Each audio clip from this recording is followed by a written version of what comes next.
সুপ্রিয় দর্শক, আসসালামু আলাইকুম। বগুড়া ৬ এবং শেরপুর ৩ এই দুটি আসনের উপনির্বাচনের ভোট গ্রহণ চলছে। সকাল থেকে ভোটারের যে উপস্থিতি খুব আহামরি না, তবে বেলা বাড়ার সঙ্গে সঙ্গে বাড়তে পারে। সাধারণত উপনির্বাচনে ভোটারের উপস্থিতি খুব আহামরি হয়ও না। তবে এই যে বগুড়া ৬ এবং শেরপুর ৩ আসনে যে উপনির্বাচন হচ্ছে, এই উপনির্বাচনটি সরকার দল অর্থাৎ বিএনপি এবং বিরোধী দল জামাতের জন্য, উভয় দলের জন্য টেস্ট কেস। এই দুটি দলের জন্য এই দুটি নির্বাচন কেন টেস্ট কেস হতে যাচ্ছে বা পরীক্ষা কেন হতে যাচ্ছে সেটা নিয়ে আমি কথা বলবো। সর্বোপরি এই নির্বাচনের যে ভোটের মাঠ, এতদিন ধরে মানুষের যে মত এবং ভোটারের যে উপস্থিতি এবং ভোটারের সঙ্গে কথা বলে যা জানা গেছে যে কারা জিততে যাচ্ছেন, এই দুটি আসন থেকে কে এমপি নির্বাচিত হতে যাচ্ছেন সেসব নিয়ে কথা বলবো। শুরুতে উপনির্বাচনের একটা ট্রেন্ড বলি আপনাদেরকে। উপনির্বাচনে আসলে ভোটারের উপস্থিতি খুব আহামরি হয় না, কেননা মানুষ মনে করে যে তার ভোটে সরকার নির্ধারিত হচ্ছে না, এমপি নির্বাচিত হচ্ছে বা এমপি নির্ধারিত হচ্ছে। এবং সরকারে যারা থাকে বা ক্ষমতায় যারা থাকে, মূলত সেই দলের লোকটাকেই এমপি হিসাবে নির্বাচিত করা হয়ে থাকে। বেশিরভাগ উপনির্বাচনে মানুষই তাকে ভোট দেয় এবং তাদের সমর্থকরাই বেশি আসে, কেননা তারা মনে করে সরকার দলের প্রার্থীটা যদি জয়লাভ করেন তাহলে তাদের এলাকার উন্নয়ন বেশি হবে। অর্থাৎ এই বগুড়া ৬ এবং শেরপুর ৩ এই দুটি আসনে বিএনপির প্রার্থী এগিয়ে থাকবেন। এই উপনির্বাচনের যে ট্রেন্ড সেই দিক দিয়ে এগিয়ে থাকবেন। এখন কথা হইল, কেন এই নির্বাচনটি জামাত এবং বিএনপি উভয়ের জন্য পরীক্ষা? বিএনপির জন্য পরীক্ষাটি হলো, বিএনপির অধীনে নির্বাচন হচ্ছে, বিএনপির শাসনামলে নির্বাচন হচ্ছে। নির্বাচন কমিশনের অধীনে হচ্ছে, তবে শাসনামলটা বিএনপির, প্রশাসন বিএনপির অধীনে। অর্থাৎ বিএনপি চাইলে খুব সহজে এই নির্বাচনে কারচুপি করতে পারে।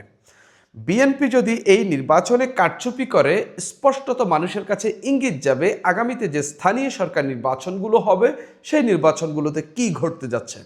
এই কারণে বিএনপির জন্য এটা একটা টেস্ট কেস। বিএনপি পুলিশকে বা সরকার পুলিশকে কিভাবে ব্যবহার করে, প্রশাসনকে কিভাবে ব্যবহার করে এবং নির্বাচন কমিশনের উপর তাদের কর্তৃত্ব কতটুকু থাকে, সব মিলিয়ে তাদের একটা বড়সড় পরীক্ষা এই দুটি নির্বাচনের মধ্য দিয়ে দিতে হচ্ছে। এখন পর্যন্ত নির্বাচনের যে পরিস্থিতি, সরকার দলীয় কোনো এমপি প্রভাব খাটাতে আমরা দেখিনি। সরকারের পক্ষ থেকে বা বড় কোনো নেতা খুব আহামরি বিতর্কিত কোনো কিছু করে ফেলেছে এই দুটি নির্বাচন নিয়ে আমরা দেখিনি। এখন পর্যন্ত বিএনপি পাশ করেছে, তবে নির্বাচনের যে রেজাল্ট ঘোষণার পর্যন্ত আমরা অপেক্ষা করব, দেখব আসলে কেমন করে। এটা গেল বিএনপির টেস্ট কেস। জামাতের টেস্ট কেসটা কি? জামাত তো সরকার দলে নেই, জামাত তো বিরোধী দলে। জামাতের আরও বড় পরীক্ষা রয়েছে। আপনি যদি ত্রয়োদশ সংসদ নির্বাচনের রেজাল্ট দেখেন, সব আসনেই, অনেক আসনেই বিএনপির সঙ্গে জামাত খুব ভালো ফাইট দিয়েছে। কোথাও কোথাও ১,০০০ ভোটে হেরেছে, কোথাও ৫,০০০ ভোটে হেরেছে, কোথাও ১০,০০০ ভোটে হেরেছে। অর্থাৎ বিএনপির প্রার্থী যদি ২ লাখ ভোট পেয়ে এমপি নির্বাচিত হন, কোথাও কোথাও জামাতের প্রার্থী ১.৫ লাখ, ১,৮০,০০০ ভোটও পেয়েছেন। এরকম অনেক আসনেই ঘটেছে। আপনি যদি খোদ বগুড়া ৬ আসনও দেখেন, সেখানে বিএনপির চেয়ারম্যান জনাব তারেক রহমান প্রতিদ্বন্দ্বিতা করেছেন, নির্বাচন করেছেন। তার সঙ্গে জামাতের যিনি প্রার্থী হয়েছেন তিনি ৯৭,০০০ ভোট পেয়েছেন। অর্থাৎ যিনি প্রধানমন্ত্রী হয়েছেন তার প্রতিদ্বন্দ্বী ৯৭,০০০ ভোট পেয়েছেন। এই যে জামাত প্রতিদ্বন্দ্বিতা তৈরি করতে পারছে, জামাত একটা বড় দলের মতো নির্বাচনে আচরণ করতে পারছে, ব্যালটে বড় দলের মতো আচরণ করতে পারছে, তাও আবার কোন সময়ে? অন্তর্বর্তীকালীন সরকারের সময়ে, অর্থাৎ ডক্টর মোহাম্মদ ইউনূসের সরকারের সময়ে। অনেকেই বলেছেন যে ডক্টর মোহাম্মদ ইউনূস জামাতের প্রতি বা এই জোটটার প্রতি এমন ফেভারিটিজম করেছেন যার কারণে তাদের ভোট বেড়েছে, বা একটা সূক্ষ্ম কারচুপিও হলেও হতে পারে। অনেকে এটা নিয়ে আলোচনা তোলেন। আমি এগুলা বিশ্বাস করি না, তবে আমি দেখতে চাই এই নির্বাচনে, এই দুটি উপনির্বাচনে জামাত কেমন ভোট পায়। ধরেন এই যে বগুড়া ৬ আসনে যিনি নির্বাচন করছেন, তিনি জামাতের জনাব তারেক রহমানের সঙ্গে যিনি হেরেছেন, তাকেই আবার জামাত প্রার্থী করেছে। তো তিনি আগেরবার ৯৭,০০০ ভোট পেয়েছে। তো ধরলাম উপনির্বাচনে কিছু মানুষ কম এসেছে, সর্বোচ্চ তিনি ২০,০০০ ভোট কম পাবেন। ভোটারের উপস্থিতি ধরলাম তিনি সর্বোচ্চ ২০,০০০ ভোট কম পাবেন। তিনি যদি ৭৫,০০০-এর নিচে ভোট পায়, বুঝতে হবে ওইখানে এমন কিছু ঘটেছে, তার ভোট আসলেই যে কারচুপির অভিযোগ মানুষ তোলে সেটার অন্তত কিছুটা যাচাই মানুষ করে নিতে পারবে বা মানুষের আন্ডারস্ট্যান্ডিংটা তৈরি করে নিতে পারবে। শেরপুরের যে বাকি দুটি আসনেই জামাত 1 লাখের ভোট বেশি, 1 লাখের বেশি ভোট পেয়েছে।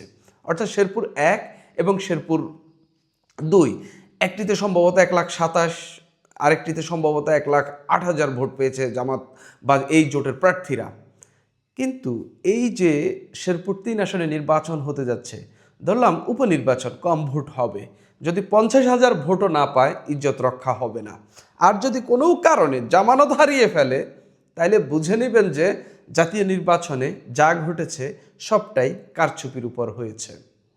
এটা গেল জামাতের জন্য টেস্ট কেস। এখন হলো ভোটে কে জিততে যাচ্ছে। এই দুটি আসন কি বিএনপি নিয়ে সংসদে আসতেছে, নাকি দুটির একটি জামাত পেলেও পেতে পারে? বগুড়া 6 আসনের আশা লাভ করে আসলে খুব একটা লাভ নেই, কেননা ওই আসনটি বিএনপির ঘাঁটি।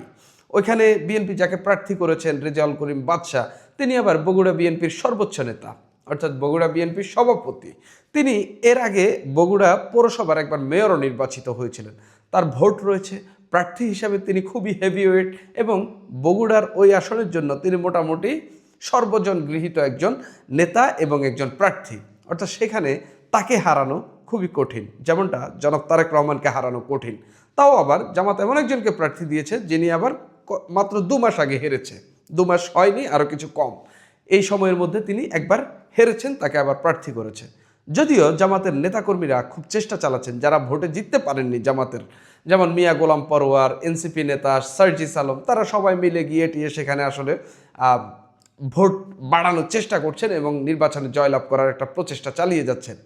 এই আসনটি নিয়ে কোনো সম্ভাবনাই দেখা যাচ্ছে না। তবে জামাত এখানে তাদের আসল পরাজয়টা হবে যদি তারা 20,000 ভোট পায়, যদি তারা 50,000 ভোট পায়। কেননা মাত্র কিছুদিন আগেই তারা ভোট পেয়েছিল এখানে 97,000। এখন যদি তার কম পায়, এটাই তাদের জন্য আসল পরাজয়। এবং মানুষ যে অভিযোগ তুলেছে সেই অভিযোগের প্রমাণ, অন্তত মানুষের একটা আন্ডারস্ট্যান্ডিং তৈরি হবে। প্রমাণ না পাইলেও একটা মানুষের বুঝ হয়ে যাবে যে অভিযোগ, যে সন্দেহ মানুষের মনে রয়েছে, সেই সন্দেহ মানুষ বিশ্বাস করতে শুরু করবে যে আসলে এরকম কিছুই ঘটেছে। অন্তর্বর্তী সরকারের সময়ে আসলে তারা কলকবজা করে তাদের ভোট বাড়িয়ে নিয়েছে, সেটা যেভাবেই হোক। এটা গেল বগুড়া 6। বগুড়া 6 আমি আসলে জামাতের করে সম্ভাবনাই দেখছি না। তবে ওই যেটা বললাম, যদি জামানত হারিয়ে ফেলে, যদি 20,000-এর কমে ভোট পায়, তাহলে কিন্তু আসলে ওই যে মানুষের সন্দেহটা তারা আসলে বুঝে নেবে যে আসলে এটা আসলে সত্য। শেরপুর 3 আসনে বিএনপি যাকে প্রার্থী করেছে মাহমুদুল হক রুবেল, তিনি ওই আসন থেকে 3 বার নির্বাচিত হয়েছেন, এমপি নির্বাচিত হয়েছেন। এবং ওইখানে জামাত একবার নির্বাচন করেছিল এককভাবে। যখন সংসদীয় গণতান্ত্রিক ধারা শুরু হয়, তখন 91 সালের যে নির্বাচন, সেই নির্বাচনে জামাত ওই আসনে প্রার্থী দেয়নি। কিন্তু 1996 সালের জুনে যে নির্বাচন হয়েছে, সেই নির্বাচনে জামাত প্রার্থী দিয়েছে, মাত্র 6,000 ভোট পেয়েছিল। আমি আসলে অনেক এই জাতীয় নির্বাচনের সময়কালে জামাতের ওই 91-96 ভোটের হিসাব অনেক এনেছি। পরে দেখলাম যে অনেক কিছুই মেলেনি, কেননা আসলে সময় পাল্টেছে, প্রায় 30 বছর হয়ে গেছে। এখন অনেক বাংলাদেশের রাজনীতিতে অনেক পরিবর্তন এসেছে, জামাতের ভোটও বেড়েছে। যে জামাত কখনো ঢাকায় একটি আসনও পায়নি, এবারের নির্বাচনে 7টি আসন পেয়ে গেল ঢাকার মধ্যে। অর্থাৎ জামাতের শক্তি, ভোট সবই বেড়েছে। এবং আমাকে অনেকে বলেন যে আপনি বলেন যে জামাত কিছুই পাবে না, কিন্তু জামাত তো পাচ্ছে, আমরা দেখলাম।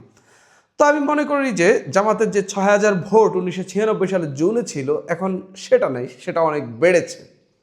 কিন্তু আসল টেস্টটা, জামাত যে শেরপুর 1 আসনে 1,27,000 ভোট পাইল, শেরপুর 2 আসনে 1,08,000 ভোট পাইল, এখানে যদি কোনো কারণে 20,000, 10,000, 30,000, 15,000 ভোট পায়, বুঝে নিতে হবে ওই যে সন্দেহ যেটা, সেই সন্দেহ এখানেই একই। যে সন্দেহটা মানুষের মধ্যে আছে, সেই সন্দেহটার সত্যতাও কিছুটা এই দুইটা নির্বাচনের মধ্যে তৈরি হচ্ছে, যদি জামাতের ভরাডুবি হয় বা জামাতের পরাজয়টা এমন পর্যায়ে চলে আসে। আর বিএনপি যিনি প্রার্থী, তিনি ওই শেরপুর জেলা বিএনপির সভাপতি ছিলেন মাহমুদুল হক রুবেল। এখন তিনি বিএনপির নির্বাহী কমিটির সদস্য। অর্থাৎ প্রার্থিতা বলেন, তারপরে ভোট ব্যাংক বলেন, সব দিকেই তিনি হেভিওয়েট একজন প্রার্থী। জামাত আগে যাকে প্রার্থী দিয়েছিল নির্বাচনের আগে, তিনি মারা যাওয়ার কারণে এই আসনের ভোট স্থগিত হয়। এখন যাকে প্রার্থী করেছে তিনি আবার ওই নুরুজ্জামান বাদলের ভাই মাসুদুর রহমান মাসুদ। আমাকে অনেকেই বলেছেন, আমি এটা নিয়ে আরেকটা ভিডিও বানিয়েছিলাম, এরপরে শেরপুরের দু একজন আমাকে কল করেছেন, আমাকে বলেছেন নুরুজ্জামান বাদলের তাও একটা গ্রহণযোগ্যতা ছিল, তার ভাই মাসুদকে যে প্রার্থী করেছে তিনি আসলে তার সমকক্ষও নন এবং নির্বাচনে একজন মেম্বার হওয়ার যোগ্যতাও তার নেই, এরকম কিন্তু আমাকে অনেকেই বলেছেন। তো যেহেতু মার্কাটি দাঁড়িপাল্লা এবং অনেক আসনেই বা শেরপুরের দুটি আসনের উদাহরণই আমি ধরি, এই দুইটা আসনে দাঁড়িপাল্লা এবার লাখের বেশি ভোট পেয়েছে, একটা আসনে প্রতিটা আসনে লাখের বেশি ভোট পেয়েছে। ধরলাম এখানেও তাদের এরকম ভোট তৈরি হয়েছে।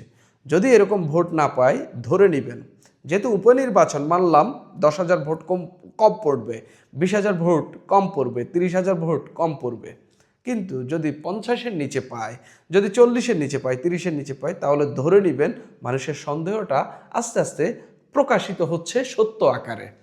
এর বাইরেও শেরপুর 3 আসনে জামাত আরেকটা খেলা খেলার চেষ্টা করছে। এখানে যে নির্বাচনের আগে একটা সংঘর্ষ হয়েছে, যে সংঘর্ষে জামাতের একজন নেতা মারা গেছেন, শহর শাখার সম্ভবত আমির ছিলেন। জামাত এই আসনটি পুনরুদ্ধার করে বা এই আসনে জয় ছিনিয়ে এনে তারা আসলে এই প্রতিশোধ নেওয়ার চেষ্টা করছে। তবে আমাকে অনেকেই জানিয়েছেন যত যাই করুক জামাত আসলে এই আসনে জিতবে না।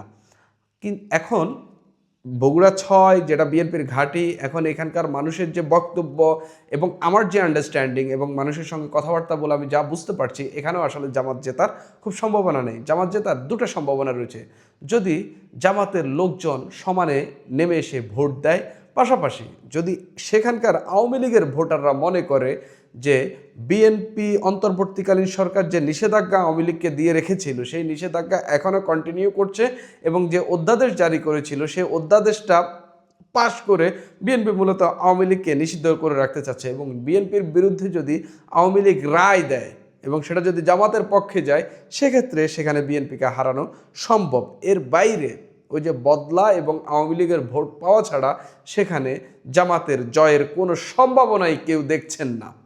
এখন ভোট কতটুকু পায় এটার উপরে নির্ভর করবে আসলে জামাত আসলে কত শক্তিশালী হয়েছে, কত বড় দল হয়ে উঠছে, এবং বিরোধী দল হিসাবে তাদের যে ভোট ব্যাংক থাকার কথা, এবং বিএনপি গত 2 মাসে অনেক কিছুই করেছে যেগুলোর কিছু কিছু বিতর্কিত এবং যেগুলো জামাত তুলে ধরার চেষ্টা করছে, এবং সেগুলো দিয়ে জামাত কত ভোট আকৃষ্ট করতে পেরেছে বা নিজেদের পক্ষে টানতে পেরেছে, সেসবও আসলে একটা আন্ডারস্ট্যান্ডিং হবে। এই দুইটা ভোট শুধু জামাত বিএনপির জন্য টেস্ট কেস না, আমাদের মতো যারা আছি এবং যারা সাধারণ মানুষ বাংলাদেশের রাজনীতি নিয়ে কথাবার্তা বলেন বা রাজনীতির কথাবার্তা শুনি বা রাজনীতি নিয়ে আগ্রহ আছে, এই মানুষগুলোরও একটা আন্ডারস্ট্যান্ডিং হবে আসলে ভোটের ঘটনাটা আসলে কি ঘটেছে এবং বাস্তবতা আসলে কী পর্যায়ে রয়েছে, সেটা একটা আন্ডারস্ট্যান্ডিং তৈরি হবে। সুপ্রিয় দর্শক, এখন এই পর্যন্তই।